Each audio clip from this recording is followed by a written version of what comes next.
नसरीन के कमरे से मिली लाल डायरी, हर पन्ने में बड़े राज, कई नेताओं के नाम। वो पूर्व आईपीएस कौन जिसे छांगुर लड़वाता चुनाव, 90 लाख फंडिंग की नई कहानी आई।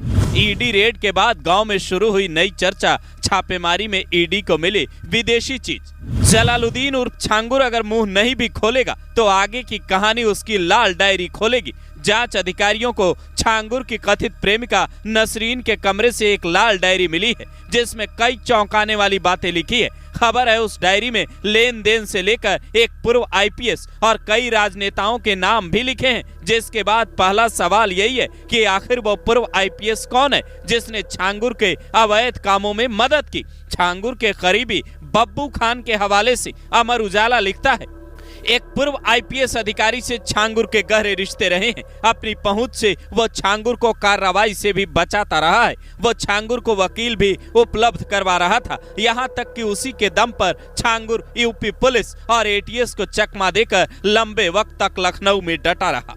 इतना ही नहीं, छांगुर की लाल डायरी में यह भी लिखा मिला है कि किस राजनेता को उसने कितने पैसे दिए थे। लाल डायरी खोलेगा छांगुर के मददगारों के राज। साल 2022 के विधानसभा चुनाव में छांगुर ने कई नेताओं को मोटी रकम दी थी, उसका हिसाब भी इस डायरी में है। उतरौला के एक पूर्व प्रत्याशी को छांगुर ने 90 लाख की फंडिंग की थी। हालांकि वो चुनाव में हार गया, लेकिन छांगुर राजनीतिक दांव चलता रहा। चुनाव में आमतौर पर सारा खर्चा छांगुर खुद ही उठाता था और अपनी राजनीतिक पहुंच बनाने की कोशिश करता था। पूर्व मंत्री दद्दन मिश्रा तो ये तक दावा करते हैं कि बलरामपुर और आसपास के जिलों में अपनी पकड़ का छांगुर खूब फायदा उठाता था। वो त्रिस्तरीय पंचायत चुनाव को भी प्रभावित करने लगा था। आने वाले दिनों में यूपी में प्रधान के चुनाव भी होने वाले हैं, पर इस बार छांगुर जेल में होगा। ईडी की टीम उसे रिमांड पर लेने की तैयारी में है। अगर ईडी के सामने उसने मुंह खोला तो फिर कई राजनेताओं और पूर्व आईपीएस समेत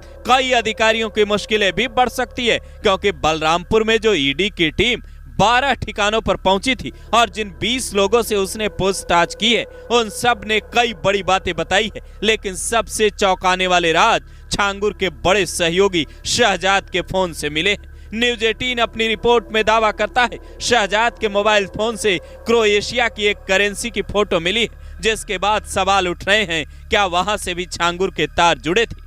क्रोएशिया दक्षिण पूर्वी यूरोप का एक देश है। करीब 40-50 करोड़ रुपए के लेन देन के डॉक्यूमेंट अब तक ईडी के हाथ लग चुके हैं। बाकी के करोड़ों रुपए के दस्तावेजों की तलाश जारी है, क्योंकि ईडी ने अगर कोई भी आरोप लगाया तो उसे कोर्ट में साबित करना होगा और वहां सबूतों के बगैर काम नहीं चलने वाला। ऐसे मामलों में जांच अधिकारियों के लिए अगर कोई सरकारी गवाह बन जाए तो केस आसानी से खुल जाता है। ऐसे में सवाल ये भी है कि छांगुर से नाराज चल रही नसरीन उर्फ नीतू क्या सरकारी गवाह बनकर उसके काले कारनामों की हर राज खोलेगी, क्योंकि छांगुर उर्फ जलालुद्दीन का सारा काला चिट्ठा नसरीन के पास ही है। जो नसरीन करोड़ों की संपत्ति के साथ जिंदगी आराम से गुजार सकती थी, वो छांगुर के पास किस लालच में आई, उसकी नई थ्योरी क्या है, ये भी जांच एजेंसियों को पता लगाना होगा। क्या छांगुर ने उसे अरबों का सपना दिखाया था, या फिर वो पहले इसके जाल में फंसी और फिर इसकी सबसे करीबी बन गई।